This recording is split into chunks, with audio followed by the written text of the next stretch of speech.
At 2:37 on the morning of September 19, 1943, Lieutenant Robert Caldwell sits alone in the rain-soaked cockpit of Douglas B-18 reconnaissance aircraft at Henderson Field, Guadalcanal, staring at a storm front so violent it looks alive. Lightning splits the tropical night every few seconds, illuminating towering cumulonimbus clouds that rise beyond 20,000 feet like mountains of black iron. Somewhere inside that churning wall of water, wind, and electricity, 9 B-25 Mitchell bombers are flying blind, scattered across 100 square miles of chaos. 72 men, all of them lost, all of them running out of fuel. All of them minutes from ditching in the ocean in 15-foot swells with zero chance of rescue. The tower has lost radio contact. The mission clock is ticking. Major Frank Koenig, 41 years old, a veteran of the Doolittle raid and a man whose hands have not shaken since Tokyo, grips Caldwell by the shoulder in the operations shack and says just for words, "Get them out, now." Caldwell is 24 years old. He has 19 months of weather reconnaissance under his belt and exactly 0 combat kills to his name.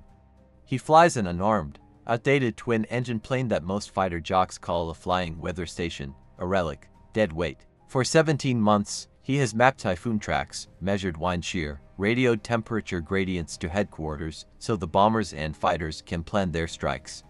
Useful work, they say vital work, but invisible. His college roommate, Jimmy Hargrove, flies P-38 Lightnings out of Port Moresby and has 4 confirmed kills painted on his fuselage. His younger brother, Tom, serves on a destroyer and has seen surface action 3 times. Caldwell flies into storms alone, comes back soaked and shivering, and gets a handshake and a nod. No medals, no stories for the folks back home. Just numbers on a weather chart and another mission at dawn. But tonight, everything changes. Tonight, the invisible man becomes the only hope. Robert Caldwell grew up in Cedar Rapids, Iowa, the oldest son of a postal clerk and a school teacher. While other boys played baseball, he spent afternoons in the basement fixing old radios, pulling apart circuit boards, reading sky maps his grandfather had sketched during the First World War. He learned to predict rain by the smell of the wind, to read clouds by their color and shape, to sense a storm hours before the barometer confirmed it. His teachers thought he was odd. His father thought he was wasting time. But when he was 17, he correctly predicted a tornado that saved 3 families in his county, and the local newspaper ran a photo. Young Caldwell standing in a cornfield, pointing at the sky. When Pearl Harbor was bombed in December of 1941, Caldwell was 19 years old and enrolled at the University of Iowa studying meteorology. He dropped out the next day and enlisted in the Army Air Forces, determined to be a fighter pilot like the men in the recruiting posters. He aced every test. His reflexes were sharp, his vision perfect, his gunnery scores excellent. But during advanced training at Luke Field in Arizona, an instructor named Captain Arthur Brennan noticed something unusual. Caldwell could navigate by dead reckoning in conditions that made other pilots panic. He could sense wind drift without instruments. He could read the inside of a thunderhead like other men read road maps. Brennan pulled him aside one afternoon in May of 1942 and said, "You're wasted in fighters, kid. I'm recommending you for weather reconnaissance." Caldwell protested. Weather reconnaissance, that was not why he had joined. That was not glory. That was not combat. Brennan looked at him hard and said, "You think flying into a typhoon alone is not combat? You think mapping a storm so 1,000 men can survive is not worth doing?" Caldwell shut his mouth and reported to the weather squadron at Hickam Field 3 weeks later. For 17 months, he has flown missions no one talks about. Sorties that vanish from the official record the moment he lands. Solo flights into tropical disturbances over the Coral Sea, measuring barometric pressure at altitudes that ice the wings and freeze the instruments. Night flights through electrical storms that turn his radio into a wall of static and his compass into a spinning toy. Every mission, he comes back alone, files a report full of numbers and wind vectors, and watches the bomber crews take off the next morning using his data to strike Japanese positions. They get the headlines. He gets a cup of coffee and 6 hours of sleep before the next storm. He writes to Helen, his high school sweetheart, every week. She writes back, her letters full of news from Cedar Rapids, updates on his family, small-town gossip, and always, at the end, the same line, "Whatever happens, Come home. He keeps her photo taped above the altimeter in his cockpit, her face smiling. Forever 22, forever waiting. He has promised her he will survive this war. Tonight, he realizes that 72 other men have made the same promise to 72 other people, and if he fails, all those promises die in the storm. At 1800 hours on September 18th, 9 B-25 Mitchell bombers from the 3rd Bomb Group lifted off from Henderson Field on a high-priority night strike mission. The target, a Japanese supply convoy, reported steaming south through the slot toward Bougainville, carrying reinforcements, ammunition, and construction equipment for a new airfield. Intelligence estimates the convoy at 6 cargo ships, 2 destroyers, and air cover from Rabaul at first light. If the convoy reaches Bougainville intact, the Japanese will extend their fighter range another 100 miles, threatening every Allied base in the central Solomons. The strike window is narrow. Hit the convoy after dark, before dawn, when the Zeros cannot fly. Captain Harold Mitchell, 32 years old, a veteran of Midway and Guadalcanal with 41 missions and a Navy Cross, leads the formation. His crew calls him Old Man Mitchell even though he is younger than half the men on the field, because he never panics, never rushes, never loses his cool. He has brought his crew through hell 3 times, and they trust him like a father. His co-pilot is Lieutenant Danny Forsyth, 21 years old, a kid from Boston who still writes his mother every Sunday and keeps a rosary wrapped around his control yoke. The weather forecast is marginal, isolated thunderstorms possible along the route, visibility reduced, but risk acceptable. The meteorology officer, a junior lieutenant fresh from stateside training, reviews the charts and gives the green light. Caldwell, who has flown the route twice in the past week, is not consulted. He is in the maintenance tent, filing a report on a tropical disturbance developing northwest of the Solomons, a system that is intensifying faster than the models predict. He notes the anomaly, mentions it to the operations clerk, and is told, "We'll keep an eye on it." The 9 bombers take off in loose formation, climbing into the dusk. The sun sets behind them, painting the sky red and gold, and within 20 minutes they are over open water, heading north by northwest. At 1847 hours, the first raindrops hit their windscreens. At 1852, they entered the outer edge of the storm. Within 3 minutes, the formation disintegrates. Turbulence slams the bombers up and down like toys. Rain hammers the canopies so hard the pilots cannot see their own wingtips. Lightning flashes inside the clouds, blinding the navigators, turning their instruments into flickering ghosts. Compasses spin uselessly, influenced by the electrical charge in the air. Radios crackle with static, voices shouting over each other. And then, one by one, the voices cut out. At 1914 hours, Captain Mitchell transmits the last message anyone will hear for 5 hours. Blue flight. This is Blue Leader. We are turning back. Visibility 0. Compasses unreliable. Attempting to break south. All aircraft follow me if you can see me. If not, make your own way home. Good luck. Then silence. In the operations shack at Henderson Field, Major Koenig listens to the static and feels his stomach turn to ice. He tries to raise Blue flight every 5 minutes. Nothing. He sends to P-38 scouts to search the southern perimeter at 2000 hours.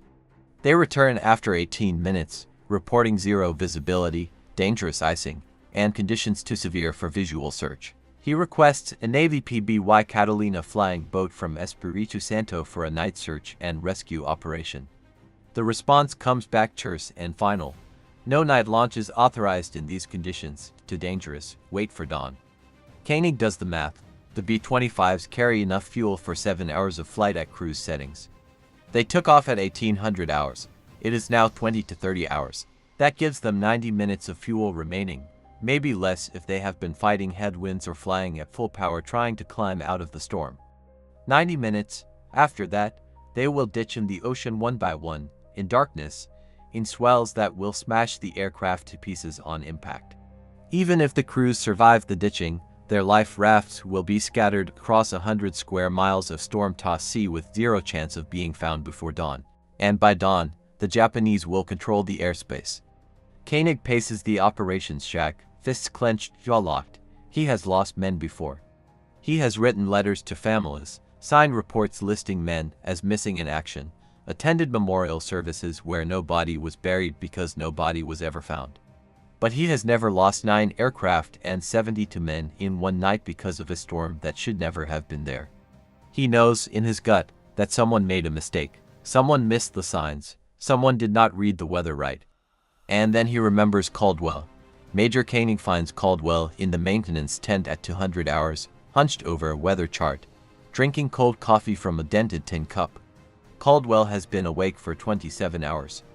His last mission, a routine wind survey over the Northern Solomons, ended at 1400 hours the previous day. He was planning to file his report and collapse on his cot for 6 hours of sleep before the next sortie at dawn. But the operations clerk mentioned the missing bombers, and Caldwell pulled the weather charts, cross-referenced the pressure gradients, tracked the storm's movement, and realized with sickening clarity that the disturbance he had noted 12 hours earlier had exploded into a full tropical storm, with winds exceeding 130 kilometers per hour and a core that extended from 2,000 to 20,000 feet. He looks up when Koenig enters, and he knows, before the major says a word, why he is there. Caldwell, Koenig says, his voice flat and exhausted. I need you airborne in 20 minutes. Caldwell sets down his coffee cup carefully, buying himself a second to think. Sir, the storm is still, Koenig cuts him off. 9 B-25s are lost in it. 72 men, fuel critical, no other assets available. You are the only pilot on this island who can do this. Caldwell feels his stomach tighten. He has flown into worse storms, but never at night, never with the mission being search and rescue, never with lives depending on him finding 9 invisible aircraft in 1,000 square miles of chaos. Sir, with respect, I fly weather reconnaissance. I map storms. I do not run search and rescue in zero visibility in the middle of the night. Koenig leans forward, his face inches from Caldwell's, and his voice drops to a whisper that is somehow louder than a shout. Lieutenant, those men are going to die unless someone goes in there and brings them out. You are the only pilot on this island with the training, the experience, and the equipment to do it. So stop arguing and get your gear. Caldwell does not argue. He stands, grabs his flight jacket, his gloves, his chart case, and his flashlight, and walks out into the rain. His hands are shaking, not from cold, not from fear. From the weight of what Koenig has just laid on him, 72 lives. 72 men with families, with promises, with futures. And if he fails, all of them die, and he will carry that failure for the rest of his life. He crosses the muddy tarmac to his aircraft, the B-18 that has been his home for 17 months, a battered, weary machine with 7,200 hours on the airframe and dull green paint that has faded to gray. The crew chief, Sergeant Ed Lawson, 36 years old, a former crop duster from Nebraska with grease-stained hands and a face like worn leather, is already running pre-flight checks. He looks up when Caldwell approaches and shakes his head. Heard the news. You are really going up in this. No choice, Caldwell says quietly. Lawson hands him a flashlight and a folded map marked with the last known position of Blue Flight. Fuel topped off. Radio direction finder calibrated this morning. Engines are running rough, but they will hold. If you are going to fly into that mess, at least you will have working instruments. Caldwell climbs into the cockpit and straps in. The seat is cold and damp. The windscreen is streaked with rain. He runs through the checklist by muscle memory. Mixture rich. Throttles forward 1 inch. Fuel selectors on main tanks. Magnetos check. Flaps up. Trim set for takeoff. He primes the engines, hits the starters, and the twin radials cough, spit blue smoke, and settle into a rough, uneven rumble. He lets them warm up for 90 seconds, watching the oil pressure climb, the cylinder head temperatures stabilize. Then he releases the brakes and taxis to the end of runway 30, where a lone ground crewman stands in the rain with a flashlight, waving him forward. The wind is gusting at 35 knots, pushing the tail of the B-18 sideways. Caldwell corrects with rudder, lines up on the centerline painted in fading white, and pushes the throttles to full power. The engines roar, the airframe shudders, the bomber accelerates slowly, sluggishly, heavy with fuel.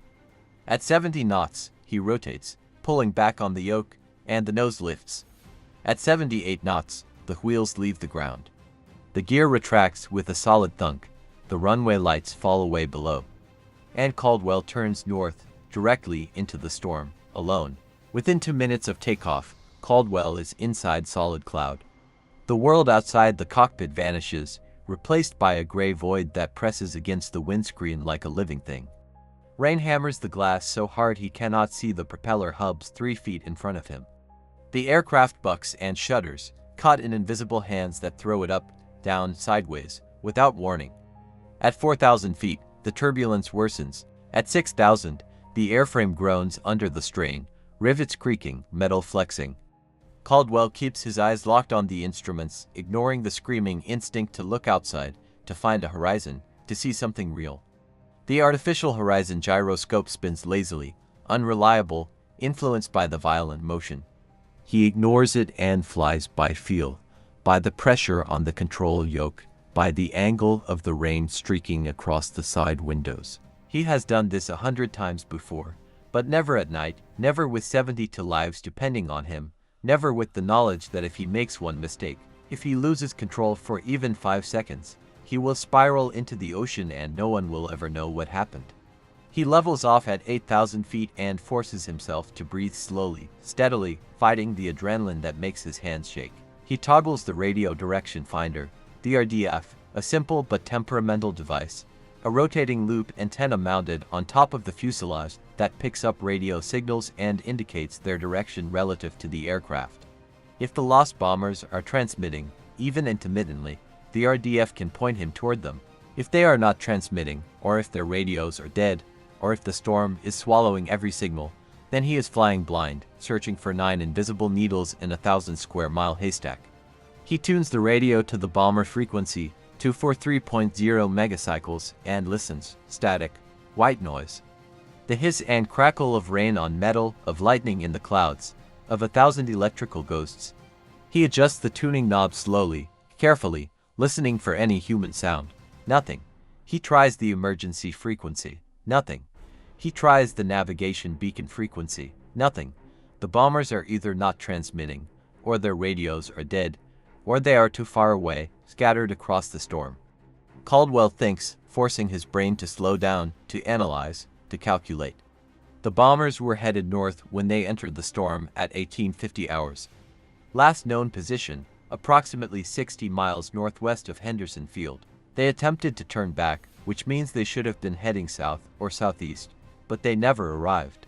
Which means they got disoriented, turned around, lost in zero visibility with malfunctioning compasses. In that situation, a pilot will fly by instinct, by feel, and instinct in a storm is almost always wrong. They could be anywhere. They could be heading east, toward open ocean and death. They could be heading west, toward Japanese-held islands and capture. They could be flying in circles, burning fuel, waiting to die. He keys his microphone, his voice calm and steady despite the fear coiling in his chest. Blue Flight, this is Weatherbird. Do you read? Silence. Blue Flight, if you can hear me, transmit on any frequency. I am searching your last known position. Silence. He adjusts the RDF loop manually, sweeping it through 360 degrees, listening for any faint pulse, any carrier wave, any sign of life. And then, just for a moment, he hears it, a brief crackle, a fragment of a voice, too faint to understand, buried under layers of static, but unmistakably human. The RDF needle twitches, swings 15 degrees to the left, then falls back to 0. Caldwell's heart slams against his ribs. They are out there. Somewhere in that direction. Alive. Transmitting. He banks the B-18 hard to the left, corrects for the wind pushing him sideways, and flies toward the signal, into the heart of the storm. For 8 minutes, Caldwell flies blind, holding his new heading, straining to hear anything on the radio. The turbulence is worse here, throwing the aircraft up and down like a toy in the hands of an angry child. At one point, the B-18 drops 200 feet in less than 2 seconds, and Caldwell's head slams into the canopy frame hard enough to split the skin above his left eyebrow. Blood runs down his face, warm and sticky. He tastes copper, wipes his forehead with the back of his glove, and keeps flying.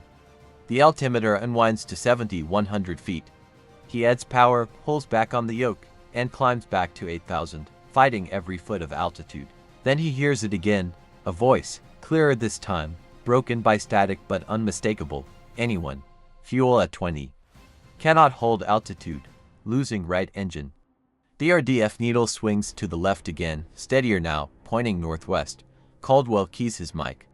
Blue Flight, this is Weatherbird. I have your signal. Transmit continuously so I can home on you. A pause.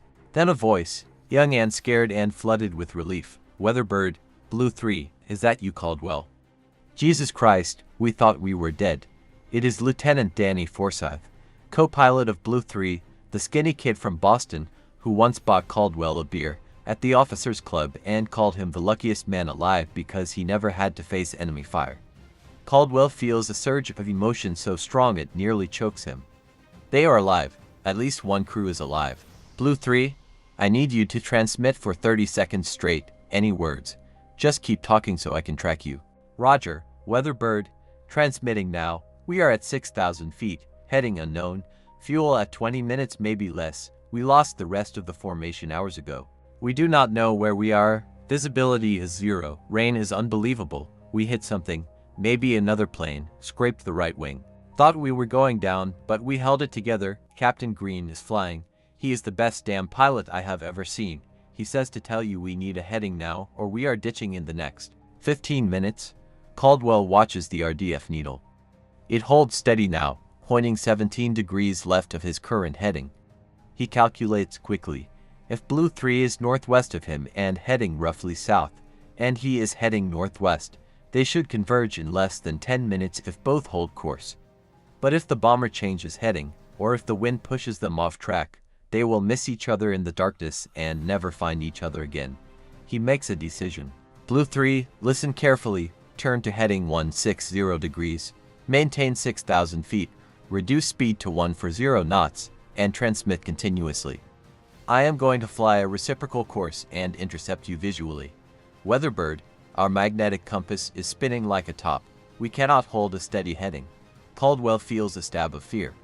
Without a working compass, the bomber crew is flying blind, literally. Any turn could send them in the wrong direction. Any course correction could be a course into oblivion. He thinks fast. Blue 3, do you have your directional gyro? Affirm, it is working, but it drifts. Good. Set your gyro to 160 degrees and fly that. Ignore the magnetic compass. The gyro will drift, but it will hold long enough for me to find you. Do it now. A moment of silence. Then, Roger, turning to 160, gyro said, we are on it. Caldwell banks the B-18 into a steep turn, rolling out on a heading of 340 degrees, the reciprocal of 160. If Blue 3 is flying south and he is flying north, they are on a collision course. In this visibility, that is exactly what he wants. He descends to 6,000 feet, matching the bomber's altitude. He slows to 130 knots, just above stall speed, giving himself more time to react when he sees them, if he sees them. The rain is so heavy that his windscreen wipers are useless, slapping back and forth in a futile rhythm. He leans forward, pressing his face close to the glass, searching the darkness for any shape, any shadow, any glint of metal. His eyes burn from staring. He blinks, rubs them, stares again. 3 minutes pass. 4, 5. The radio crackles with Blue 3's continuous transmission. Still on 160, fuel at 15 minutes. We are descending slowly, cannot hold altitude, engines are running rough. Captain Green thinks we have water in the fuel. We took on rain through a torn inspection panel. We sealed it, but the damage is done. Altimeter reads 5,800 feet now, 5,700.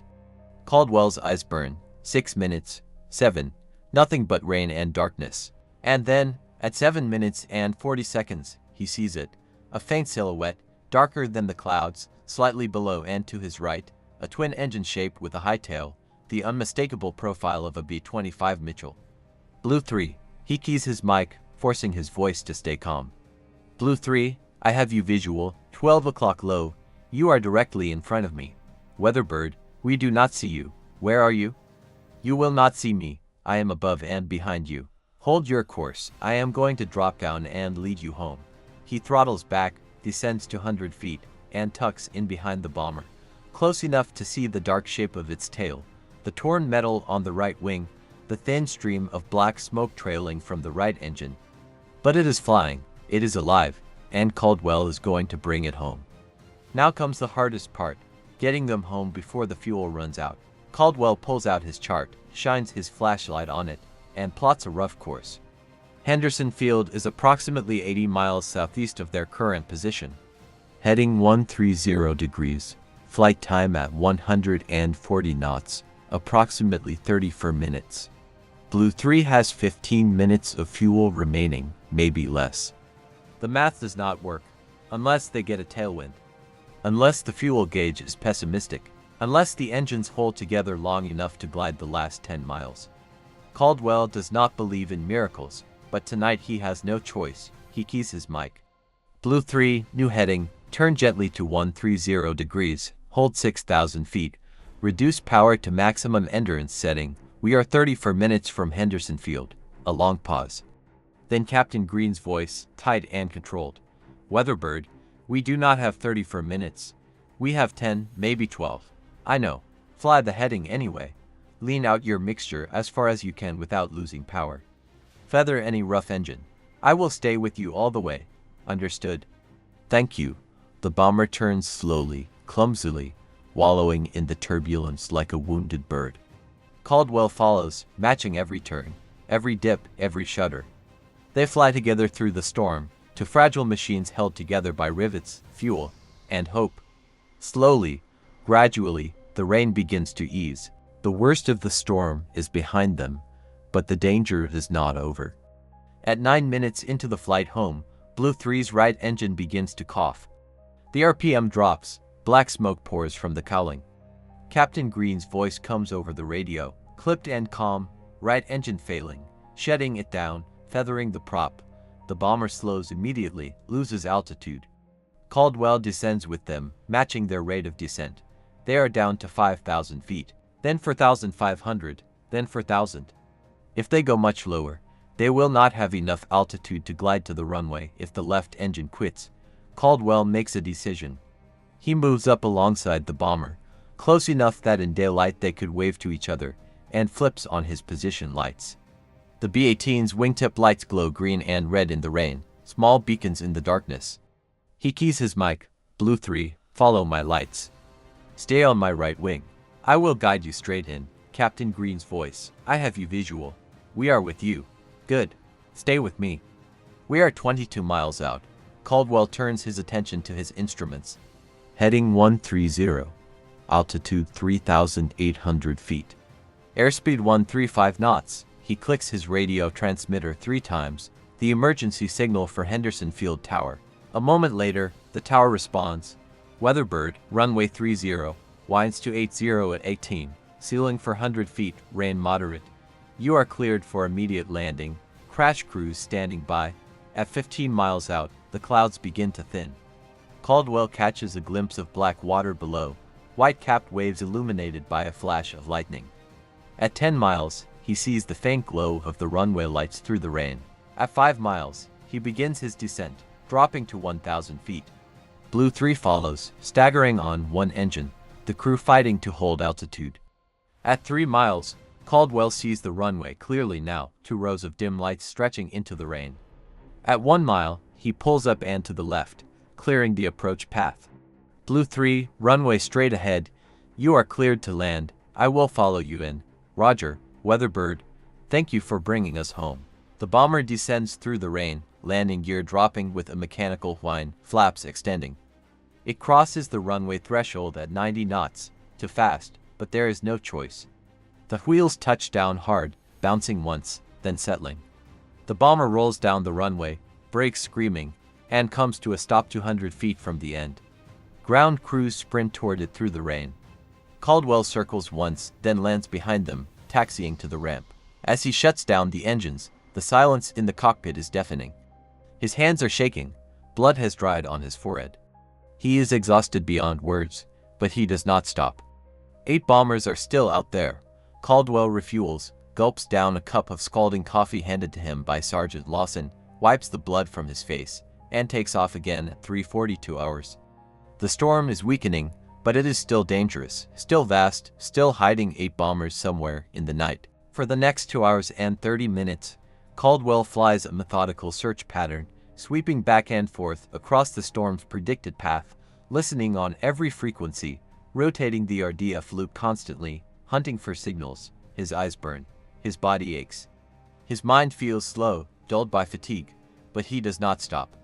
At 4:17 hours, he picks up a faint signal 63 miles west of Henderson Field. He homes on it, finds Blue 7 flying in slow circles, the crew completely lost, their navigator unconscious from hypoxia after their oxygen system failed.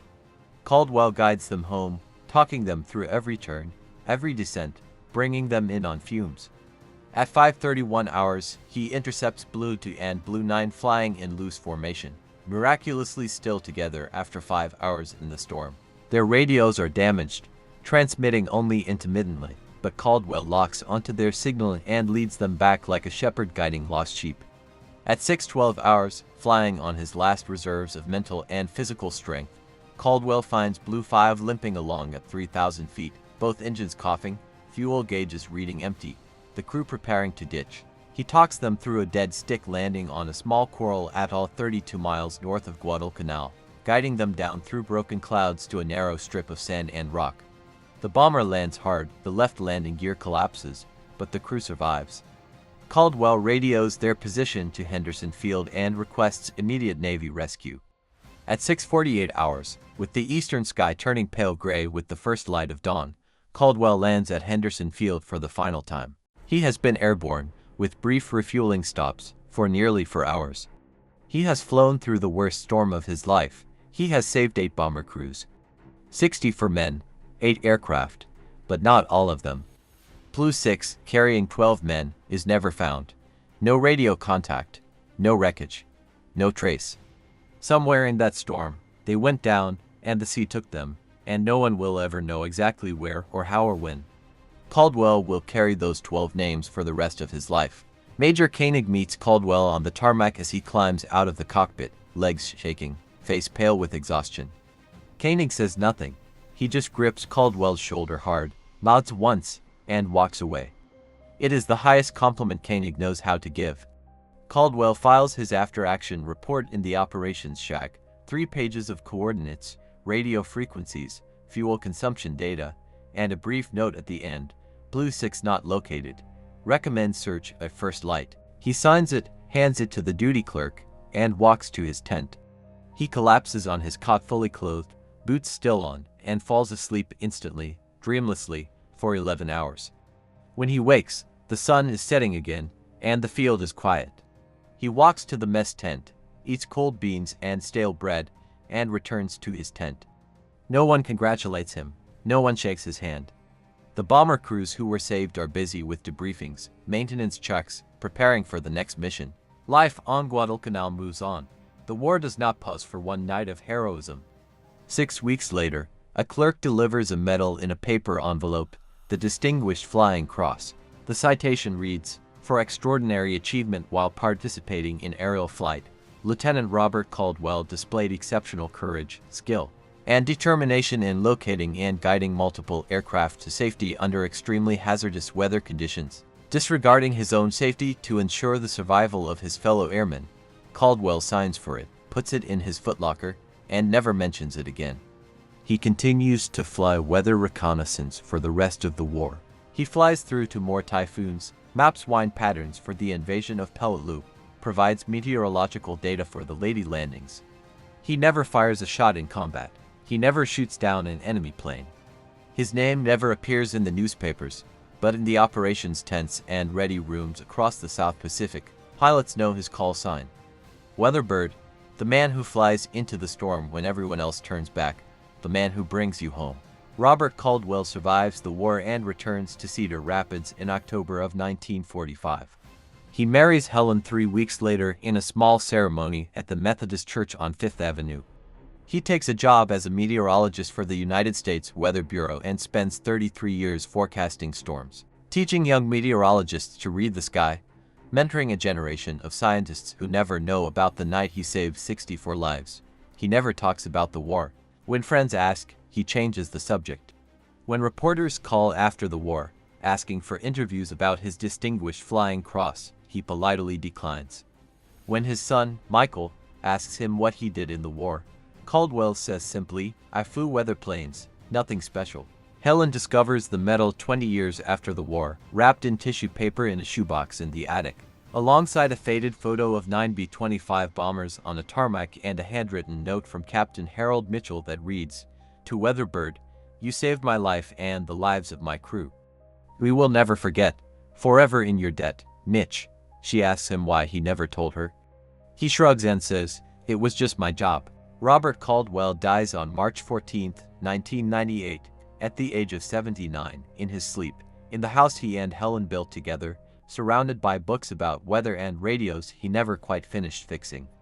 The obituary in the Cedar Rapids Gazette mentions his service in World War II, his long career with the Weather Bureau, his love of amateur radio, and his survivors, his wife Helen, his children Michael and Margaret, and 6 grandchildren. It does not mention the storm. It does not mention the 9 lost bombers. It does not mention the 64 men who owed him their lives.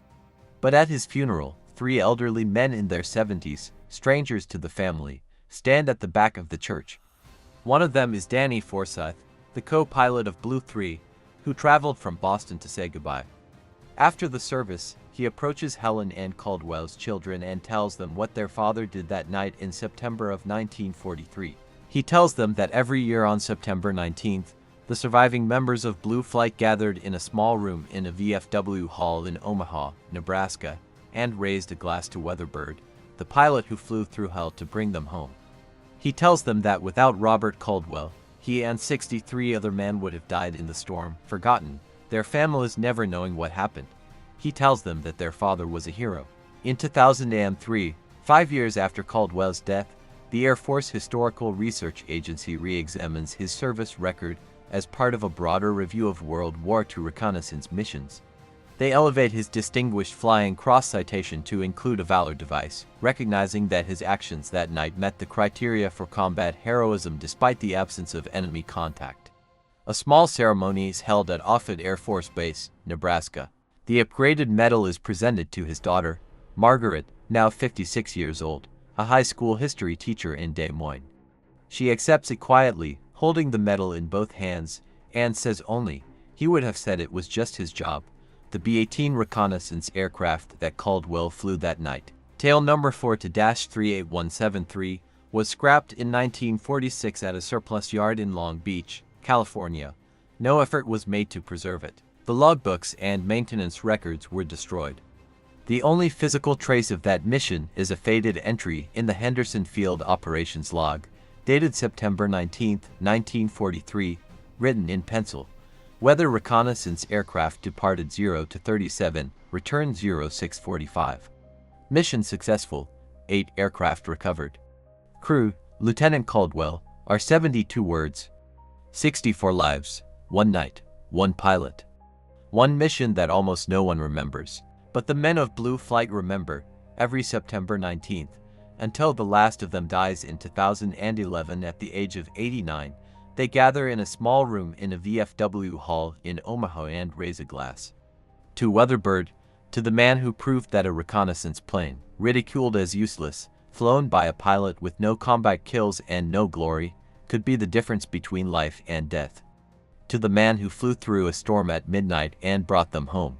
History remembers the fighters, the bombers, the aces with double-digit kill counts and names in the headlines. It remembers the aircraft carriers, the beach landings, the desperate last stands. It rarely remembers the weatherman, the reconnaissance pilot. The unglamorous, the unsung, the ones who flew alone into danger so that others might live. But among those who survived because of him, Robert Caldwell's name is spoken with reverence, with gratitude, with the knowledge that heroism does not always roar. Sometimes it hums quietly through the rain on old engines, guiding lost men home, one signal at a time, one life at a time, through the storm and into the light. If you enjoyed this story of courage and quiet heroism, please take a moment to like this video and share it with someone who loves World War II history. These stories deserve to be remembered, and your support helps keep them alive. Leave a comment below telling us where you are watching from, or share a story of an unsung hero from your own family's history. Subscribe to the channel for more true World War II stories that honor the men and women who changed the course of history, often in ways the world never knew. Thank you for watching, and thank you for remembering.